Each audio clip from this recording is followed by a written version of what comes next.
좋은 생각, 그리고 선한 행실 사랑하는 성도 여러분, 그리고 진리의 말씀을 사모하는 모든 분들께 하나님의 평강이 함께 하시기를 기도합니다.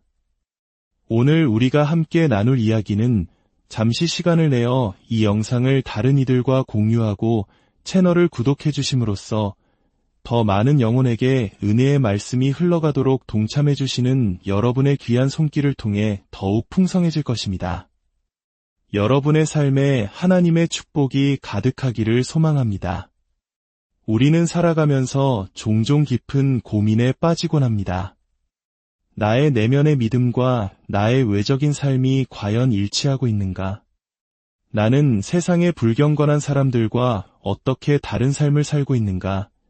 이 질문은 시대를 초월하여 모든 신앙인의 마음속에 자리 잡고 있는 중요한 물음일 것입니다. 오늘 우리는 19세기 영국의 위대한 설교가 찰스 스펄전 목사님의 깊은 통찰을 통해 이 질문에 대한 답을 찾아보고자 합니다. 그가 1870년 10월에 어느 주일 아침에 선포했던 시편 26편 3절 말씀, 주의 인자하심이 내 목전에 있나이다. 내가 주의 진리 중에 행하였나이다. 라는 구절에 담긴 영적인 원리를 함께 탐구해 보겠습니다. 이 시편에서 다윗은 자신이 악인들과 함께 심판받고 정죄될지도 모른다는 깊은 두려움에 사로잡혀 있습니다. 그는 마음속 깊은 곳에서부터 자신이 하나님의 원수들과는 다른 존재임을 느끼고 있었습니다. 이 땅에서 그들의 사회를 미워하며 살아왔는데 영원한 세상에서까지 그들과 한 곳에 갇히게 될까 봐 두려움에 떨고 있었던 것입니다. 그래서 그는 이렇게 간절히 부르짖습니다. 내 영혼을 죄인과 함께 내 생명을 피 흘리기를 즐기는 자와 함께 거두지 마소서. 다윗은 은혜의 보좌 앞에서 자신이 악인들과 똑같이 정죄받아서는 안 되는 이유를 간절히 아릅니다. 그는 자기 이유를 내세우는 것이 아니라 은혜로 말미암아 자신과 그들 사이에 분명한 차이가 생겼음을 진실하고 담대하게 고백합니다. 나는 허망한 사람과 같이 앉지 아니하였사오니 간사한 자와 동행하지도 아니하리이다. 내가 행악자의 집회를 미워하오니 악한 자와 같이 앉지 아니하리이다. 여호와여, 내가 주의 계신 집과 주의 영광이 머무는 곳을 사랑하오니. 다윗은 심지어 생각의 흐름에서조차 자신과 악인들 사이에는 차이가 있었다고 선언합니다. 악인들의 생각은 세상의 허영과 죄, 반역과 위선, 폭력으로 가득 차 있지만 자신의 묵상은 하나님의 모든 놀라운 일, 특히 그분의 인자하심에 머물러 있었다는 것입니다. 주의 인자하심이 내 목전에 있나이다. 사랑하는 여러분, 우리의 생각이 습관적으로 하나님 자신과 거룩한 진리에 머물러 있다는 사실을 하나님 앞에서 정직하게 느낄 수 있다면 그것은 참으로 고무적인 일입니다. 대저 그 마음의 생각이 어떠하면 그 위인도 그러한즉 우리는 아마 다른 어떤 증거보다도 우리 생각의 흐름을 통해 우리 자신을 더 잘 판단할 수 있을 것입니다. 우리의 모든 생각이 아래로 세속적인 것을 향해 있다면 우리 자신도 아래로 향하고 있는 것입니다. 그러나 우리의 영이 하늘을 향한 숨결, 빛의 근원이신 숨결하고 완전하신 아버지를 향한 열망을 품고 있다면 우리 또한 하늘을 향해 올라가고 있으며 마침내 그곳에 거하게 될 것이라는 희망을 가질 수 있습니다. 다윗은 경건한 생각이라는 내적인 증거와 더불어 거룩한 행동이라는 공적인 증거 또한 제시합니다. 내가 주의 진리 중에 행하였나이다. 만일 어떤 사람의 생각이 그의 실제적인 경건함으로 이어지지 못할 만큼 얕은 것이라면 그의 사적인 묵상 속에서 거듭난 마음의 증거를 찾는 것은 헛된 일이 될 것입니다. 생각이란 삶에 영향을 미치기 때문에 비로소 가치 있는 증거가 되는 것입니다. 만일 우리의 생각이 너무나 힘없고 피상적이어서 일상생활에 아무런 영향을 주지 못한다면 그것은 맛을 잃은 소금과 같습니다. 우리의 행동이 악하다면 생각에서 위안을 찾는 것은 헛된 일입니다. 행동은 말보다 더 크게 말한다고 하죠. 그렇다면 행동은 생각보다도 더 크게 말하는 것이 마땅합니다. 우리는 외적인 거룩함을 드러내야 합니다. 그렇지 않다면 내적인 은혜의 경험은 단지 위선에 불과할 뿐입니다. 거룩한 생각과 거룩한 삶, 이 두 가지를 함께 가질 때 우리는 새롭게 된 본성에 대한 두 가지 확실한 증거를 갖게 됩니다. 만일 하나님께서 여러분에게 이 두 가지를 모두 주셨다면 비록 여러분이 원하는 만큼 충분히 가지고 있지는 않다고 고백할지라도 여러분 안에서 역사하신 그 은혜를 찬양하고 기뻐하십시오. 그리고 더 큰 은혜를 구하며 거룩한 확신 속에서 계속 나아가십시오. 오늘 우리는 이 말씀을 세 부분으로 나누어 깊이 묵상하고자 합니다. 첫째, 풍성한 주제에 사로잡힌 마음, 주의 인자하심이 내 목전에 있나이다. 둘째, 올바른 원칙에 따라 정돈된 삶, 내가 주의 진리 중에 행하였나이다. 그리고 셋째, 이 둘을 연결하는 고리입니다. 첫 번째, 풍성한 주제에 사로잡힌 마음입니다. 그리스도인에게는 항상 마음속에 묵상할 주제를 갖는 것이 매우 유익합니다. 비어있고 경박하며 무언가에 집중하지 않는 마음은 결국 메마르고 무익한 삶으로 이어지기 마련입니다. 안타깝게도 오늘날 이 시대에는 좋은 사람들조차 마음이 공허하고 황폐한 경우가 많습니다. 우리는 수많은 정보와 자극의 홍수 속에서 살아가지만 정작 깊이 있는 사색과 묵상의 시간은 잃어버리고 있습니다. 과거 청교도들의 신앙이 깊이 뿌리내렸던 시절, 신앙인들은 자신이 무엇을 믿는지 정확히 알았고 아는 것을 굳게 믿었습니다. 그들은 하나님의 말씀을 깊이 연구하는 학생들이었고 그 결과 그들의 믿음은 반석처럼 굳건했습니다. 오늘날 많은 신앙인들이 자신의 신앙에 대해 깊이 생각하지 않는 것 같아 안타깝습니다. 헌금을 하고 예배에 참석하고 기도회에 나가지만 성경의 의미를 깊이 파고들거나 교리의 체계를 세우려는 노력은 부족해 보입니다. 경건한 묵상은 우리 시대에 절실히 필요한 영적 훈련입니다. 마음이 거룩한 양식을 공급받지 못하면 우리 몸의 어떤 기관들처럼 스스로를 잠식하기 시작합니다. 영양분이 공급되지 않은 기관이 자신의 조직을 파괴하기 시작하듯 묵상이 없는 마음은 의심, 두려움, 의혹, 불평을 만들어냅니다. 하나님을 멀리하고 영혼의 양식을 공급받지 못할 때 신앙인의 마음 속에는 수많은 의심과 두려움이 싹트게 됩니다. 성경적인 주제를 묵상하지 않으면 우리의 마음은 헛된 것이나 우리 내면의 악한 것으로 향하기 쉽습니다. 그리고 내면의 부패에 대해 오래 생각하다 보면 곳 깊은 절망감에 빠지게 될 것입니다. 반면 성령의 약속을 묵상함으로써 우리는 훌륭한 군사로 행복한 순례자로 성장할 수 있습니다. 어떤 이들이 영적인 양식으로 영혼을 꾸준히 채우지 않을 때 사탄은 그 틈을 타서 거룩하지 않은 생각들로 그들을 가득 채웁니다. 끔찍한 암시, 무서운 제안, 혐오스러운 생각들에 시달린다는 호소는 하나님을 경외하며 살기 원하는 많은 이들의 흔한 고민입니다. 이 끔찍한 고통에서 벗어날 방법은 무엇일까요? 가장 좋은 방법은 마음을 거룩한 주제로 가득 채우는 것입니다. 곡식 자루를 겨로 채우지 않으려면 먼저 밀로 가득 채워야 합니다. 영혼의 통로가 경건한 생각에 강한 물줄기로 가득 차 있다면 그 바닥에는 진흙이나 오물이 많이 쌓일 수 없습니다. 거룩한 묵상의 강력한 흐름은 우리의 생각을 깨끗이 하고 불경한 생각에 더러운 찌꺼기들을 씻어낼 것입니다. 사탄은 게으른 두뇌가 생각할 악한 일을 찾아주기에 마음을 계속해서 거룩한 것으로 채우는 것만큼 좋은 방법은 없습니다. 다윗은 하나님의 인자하심이라는 주제를 선택했습니다. 이것은 참으로 지혜로운 선택이었습니다. 왜냐하면 첫째로 이 주제는 우리가 마땅히 묵상해야 할 의무이기 때문입니다. 하나님께서 날마다 우리처럼 가치 없는 자들에게 그토록 풍성한 자비를 베푸시는데 우리가 이것을 당연하게 여기고 감사하지 않는다는 것은 얼마나 큰 배은망덕입니까? 둘째로, 이 주제는 선한 주제입니다. 하나님의 인자하심을 오래 묵상한다고 해서 우리에게 해가 될 것은 전혀 없습니다. 오히려 이 주제를 묵상할 때 우리는 겸손해집니다. 모든 성도 중에 지극히 작은 자보다 더 작은 나에게 어찌하여 이런 선하심을 베푸시는가? 동시에 이 주제는 우리를 위로할 것입니다.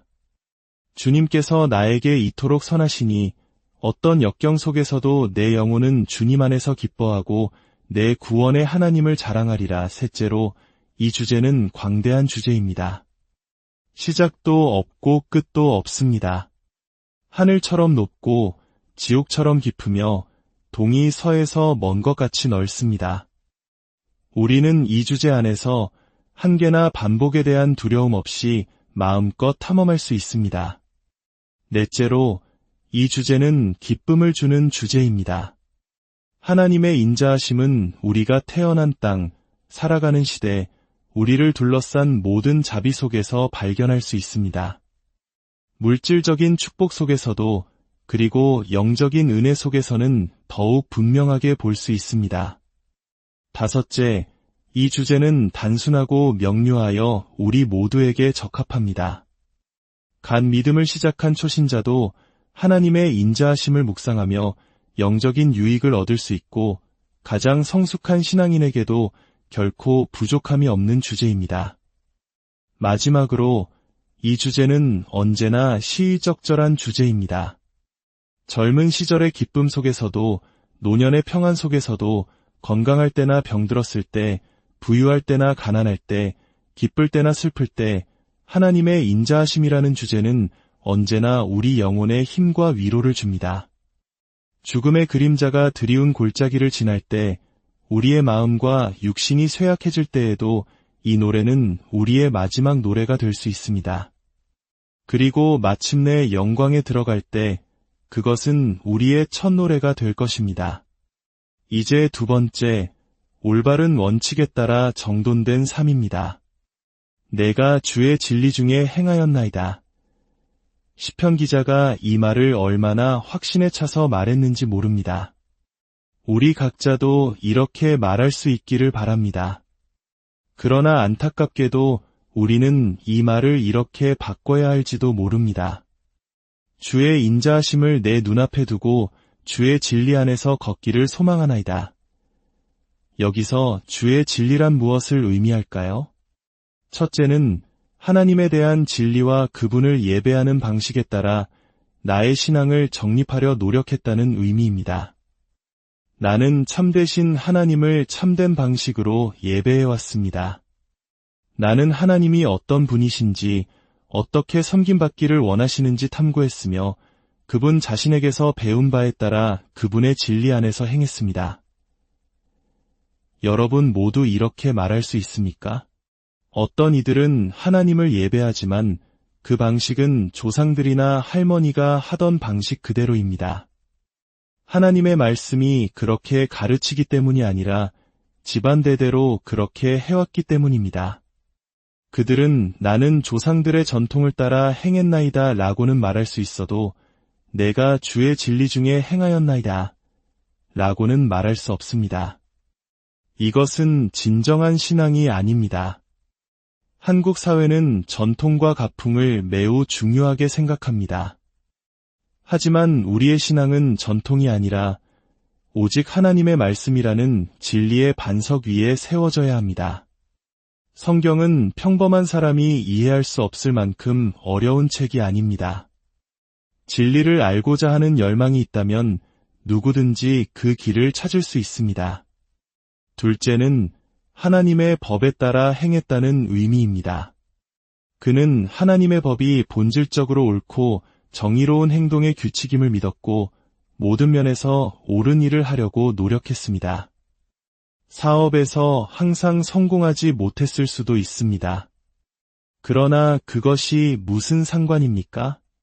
나는 그리스도인으로서 양심의 거리낌이 없도록 의를 행하고 그 결과는 하나님께 맡겼습니다. 이렇게 말할 수 있을 때 그것이야말로 우리 마음속에 은혜가 다스리고 있다는 참된 증거입니다. 셋째는 하나님께서 그에게 진실하셨던 것처럼 그 또한 은혜로 말미암아 하나님께 진실할 수 있었다는 의미입니다. 나의 하나님, 주께서는 한 번도 나를 속이신 적이 없나이다. 나 또한 주께 진실하기 위해 힘썼나이다. 몇 해 전 여러분 중 일부는 세례를 통해 그리스도를 옷 입고 그분의 제자임을 고백했습니다.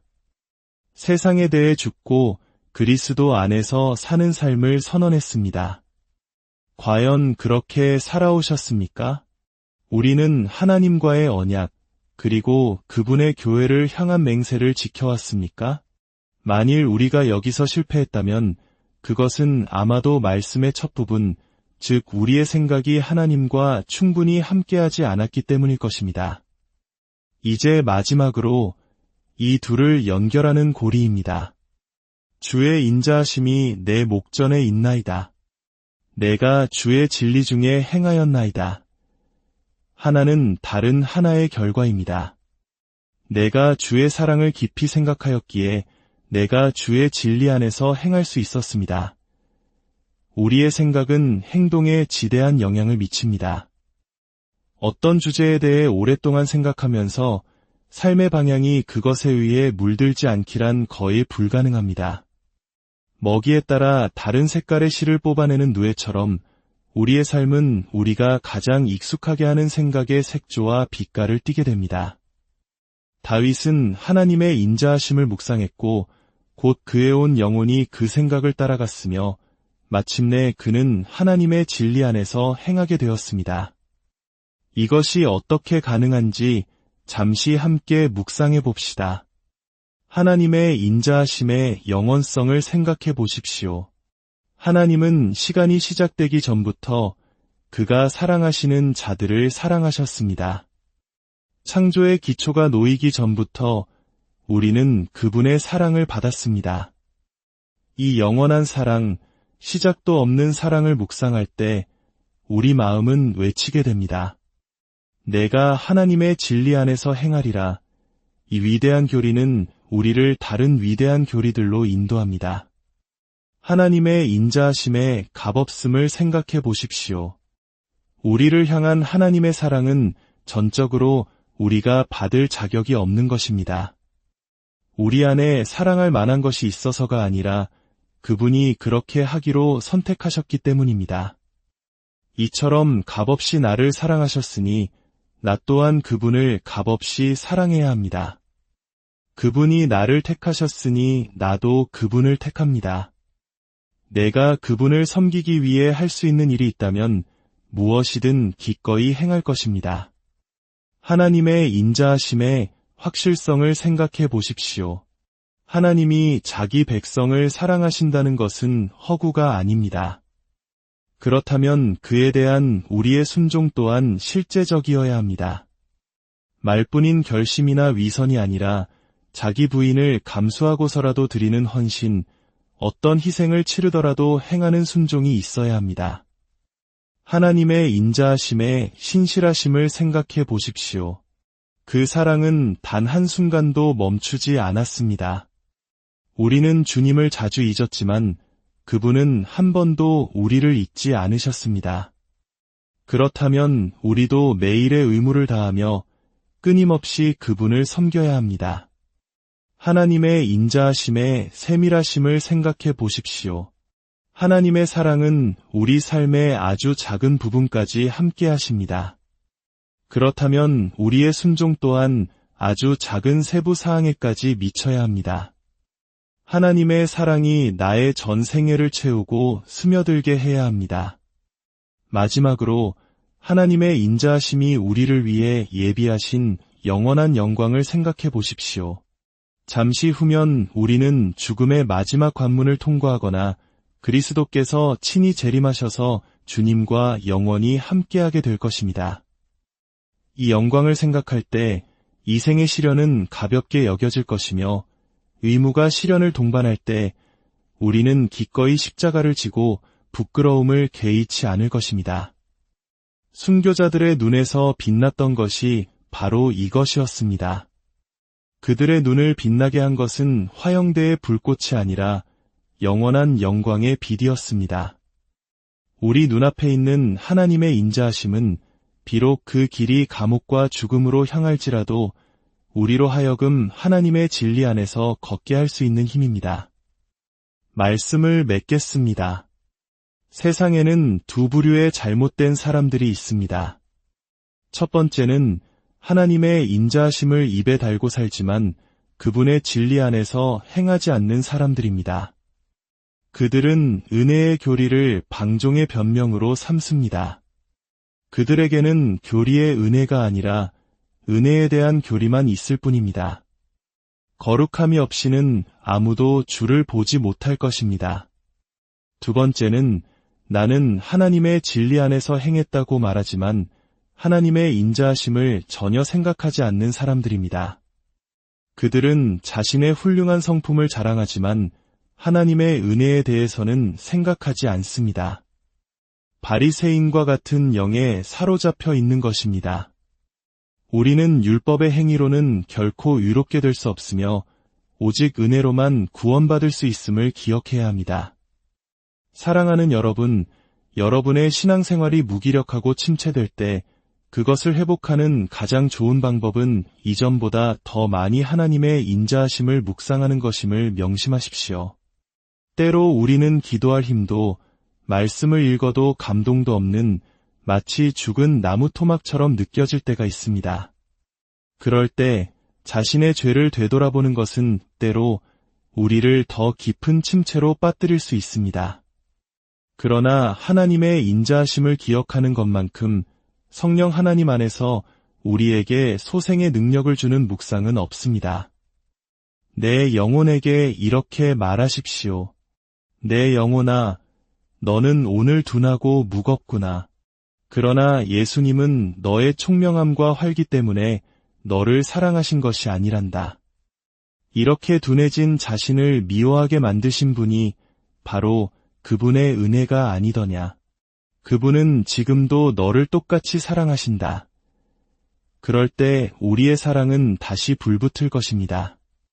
믿음의 눈이 어두워질 때에도 여전히 예수님을 붙드십시오.